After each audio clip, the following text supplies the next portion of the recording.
পবিত্র কোরআন হচ্ছে সর্বশেষ এবং চূড়ান্ত বার্তা সর্বশক্তিমান আল্লাহর, আমাদের স্রষ্টার, যা নাজিল করা হয়েছিল সর্বশেষ এবং চূড়ান্ত নবী মুহাম্মদ সাল্লাল্লাহু আলাইহি সাল্লামের উপর। পবিত্র কোরআন হচ্ছে পৃথিবীর বুকে সবচেয়ে পজিটিভ বই।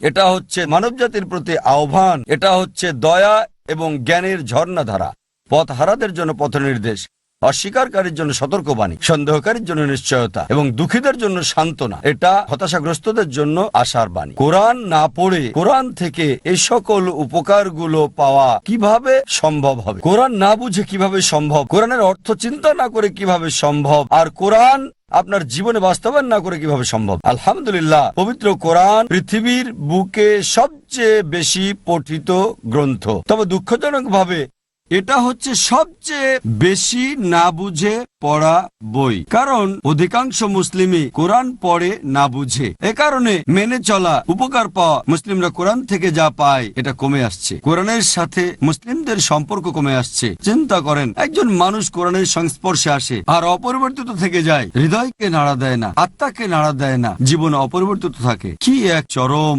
দুর্ভাগ্য এটা।